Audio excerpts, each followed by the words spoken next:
Hey, mop guy, center mat. Now. Derek Shaw's voice cracked through the stillness of the Seattle dojo like a whip.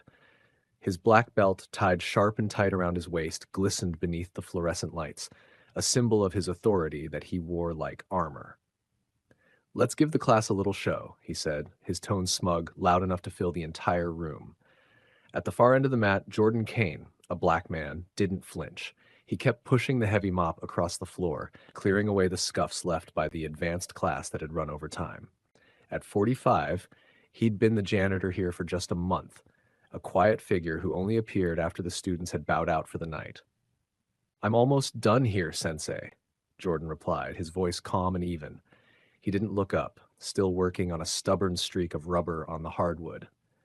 Don't want to interrupt your instruction. Derek laughed, a loud, exaggerated sound meant to draw eyes. Look at this, everyone, he said, spreading his arms to his 10 students. The help's too scared to step on the tatami. Some students laughed nervously, others looked away. They'd seen this arrogant side of Derek before, but never dared speak up. Across the mat, a quiet storm brewed inside Jordan.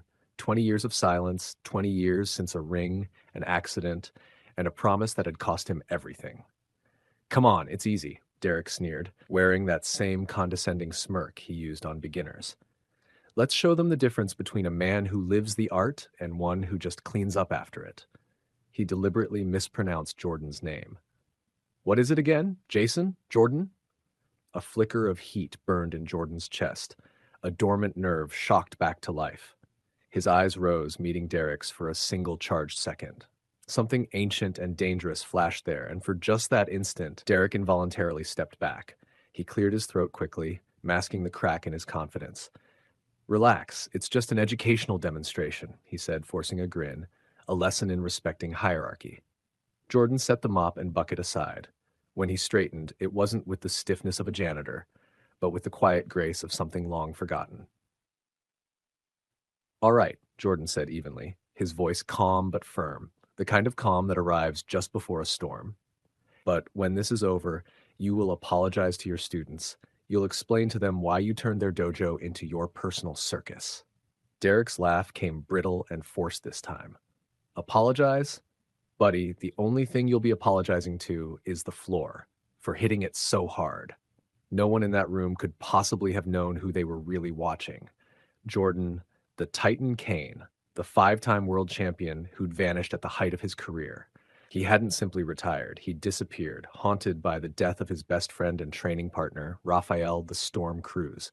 20 years earlier, he had sworn never to fight again. But some oaths, born in grief, are broken for the sake of dignity. Derek puffed out his chest, soaking in the uneasy silence. Everyone, circle up, he ordered. You're about to see why there are levels to this, why a warrior is a warrior and a janitor is a janitor. Have you ever seen someone try to humiliate another person just to feel powerful? What would you do if the man trying to humiliate you had no idea he just picked a fight with the wrong person? Before we go further, what city or country are you watching from right now? Drop it in the comments. We love seeing where our viewers are tuning in from. And if you believe respect should never depend on a title, smash that like button and subscribe to Story Arc. For stories that prove real strength needs no rank. The students hesitated but obeyed, forming a loose circle around them. Jordan caught the mix of curiosity and unease in their eyes. Nora Patel murmured something to the man beside her, who only shook his head in quiet disapproval. Here we have, Derek declared grandly, gesturing toward Jordan, a perfect example of someone who doesn't understand that certain people belong in certain places. An elite dojo isn't for, well, you get the picture. The words stung, echoes of the same prejudice once hurled at Jordan from ringside crowds. But the fire that had once burned hot in him was now cold, controlled, and far more powerful. Sensei Shaw, Nora spoke up softly but firmly. Maybe we could just finish our cool-down exercises. It's getting late. Derek's head snapped toward her. Miss Patel, are you questioning my methods? His voice dripped menace. Sit, watch. You might actually learn something. Jordan caught the fear in Nora's eyes, but also the defiance. So, janitor, Derek sneered, circling him like a predator testing its prey. You gonna show us that guard, or is forming a fist too complicated for a guy who holds a mop all day? The uneasy laughter from the students felt like gasoline poured onto a simmering fire. "What's wrong?" Derek goaded. "Cat got your tongue? Or are you waiting for the bus?" That's when Derek made his first mistake. He gave Jordan a light, mocking shove meant to assert dominance, but Jordan didn't budge. The push hit him like rain against stone, his stance unshakable. The smug grin on Derek's face vanished. For the first time, disbelief flickered across his eyes. "Interesting," Jordan murmured quietly, almost to himself. The single word cut through the silence like steel. "It's been a long time since anyone's put their hands on me like that." There was something in his tone, an eerie stillness that wasn't anger, but something more dangerous. It was the calm of a man who had already made peace with violence. Derek, blind to the warning signs flashing all around him, only doubled down. "You hear that?" he barked to his students, forcing a laugh. "He thinks it's interesting. Let's show him the difference between thinking something and knowing something." Every taunt and smirk awakened something in Jordan, not rage, but remembrance of who he truly was. Across the circle, Nora's fear turned to awe. His breathing shifted. Every movement coiled like a predator ready to strike. "So, janitor," Derek sneered. He resumed circling with that same predatory grin. "You gonna show us how not to hold a guard, or is that too much for you?" Nora Patel's patience snapped. After years studying discrimination in sports, she knew exactly what she was seeing: textbook abuse of power. "Sensei Shaw," she interrupted, voice steady and clear. The dojo froze. "Can I ask a question? Why exactly do you feel it's necessary to humiliate a man who's just doing his job?" Derek turned slowly, his eyes narrowing to slits. "Excuse me, Miss Patel, who's running this class?" "You are," she said firmly, chin high. "But that doesn't give you the right to use racial humiliation as a teaching tool."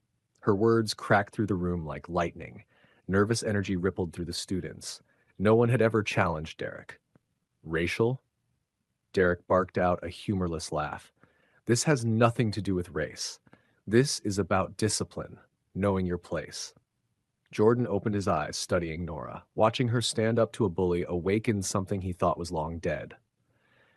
"Nora," Derek said, his voice dropping into a dangerous growl, "if you can't respect my authority, maybe you should find another dojo, one that fits your delicate sensibilities." The threat hung in the air like smoke. Then, to everyone's surprise, Jordan smiled. Slow and deliberate, like a man remembering who he truly was.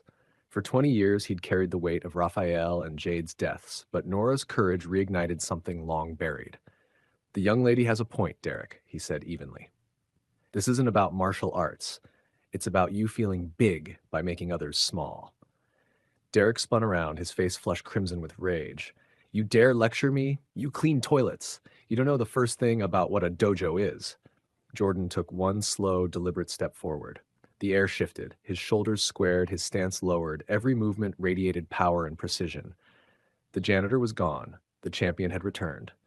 "Actually," Jordan said, voice like ice, "I know exactly what a dojo is, and I know it stopped being one the moment you turned it into your stage." A primal chill raced down Derek's spine. Every instinct screamed at him to stop, but pride wouldn't let him. "Enough talk," he barked, snapping into his fighting stance. "I'll teach you some respect." Jordan closed his eyes for a heartbeat and let 20 years of training flood back. The sweat, the blood, the discipline.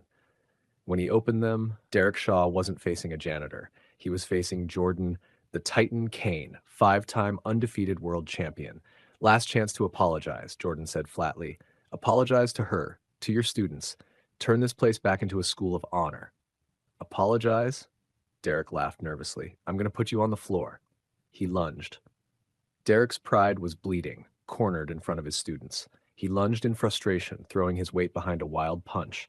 "What's that stance supposed to be?" he barked mid-swing. "Where'd you learn that? YouTube?" "No," Jordan said calmly, sidestepping with precision. "I learned it at a place in Reno, the Crucible." The name hung in the air like a thunderclap. Nora Patel's fingers flew across her phone screen. When she read the results, her blood ran cold.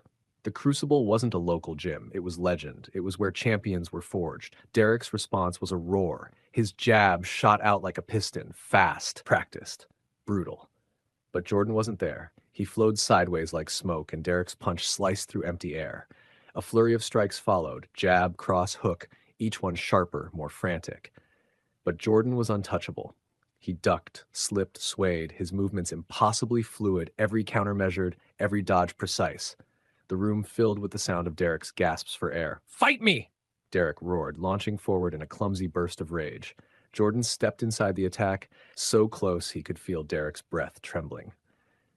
"You want to know the difference between a gym fighter and a champion?" Before Derek could answer, Jordan placed his open palm on the instructor's chest. It wasn't a strike, just a touch. Yet Derek's body flew backward as if hit by a car, crashing into the mat with a thud that echoed through the room. Derek lay sprawled across the mat, not broken by pain, but by the sheer impossibility of what had just happened. His lungs wheezed for air that refused to come. "That's impossible," he gasped. "It's physics," Jordan said calmly, standing over him. "A lifetime of practice." "Who are you?" Derek stammered, forcing himself upright on trembling legs. Before Jordan could answer, another voice cut through the silence, Nora's. Her tone shook, but her words were sharp and clear.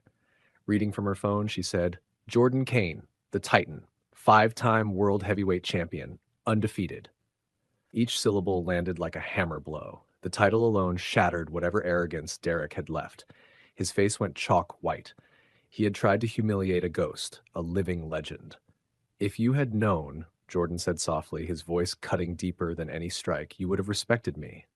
But what about the next janitor? The one without a title? Does he deserve less?" The dojo's office door flew open. Mr. Ito, the owner, appeared in the doorway, his expression carved from stone. He had seen the security alert. He had seen everything. His gaze first found Jordan, a flicker of recognition flashing in his eyes.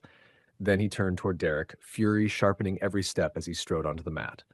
"Son," Ito said, his voice low and commanding, "take off your belt." "Sir, I—" Derek's voice broke, his face drained of color. "Now," Ito snapped. Defeated, Derek's trembling hands reached for the black belt around his waist. The symbol of his authority slipped free and fell to the mat with a soft, final thud. "You have brought shame to this house," Ito said, his tone cold as chipping ice. "You are not a sensei, you are a bully. Sign this resignation or I will make sure you never teach again. Anywhere." Ito slid a paper and pen across the mat. Derek stared blankly, then signed, the scratch of ink marking his fall. Without a word, he rose and left, a man undone. Turning to Jordan, Ito bowed deeply. "Kane-san, you've shown my students true mastery. Help me restore this dojo's honor, not as a janitor, but as a teacher." Jordan glanced at the fallen black belt, then at the students' faces. After 20 years of guilt and silence, peace finally found him. A real smile crossed his face, one born not of victory, but of release. "Yes," Jordan said softly, "I can do that." If you believe true power comes from humility, smash that like button and subscribe to Story Arc for stories that show that respect always wins in the end.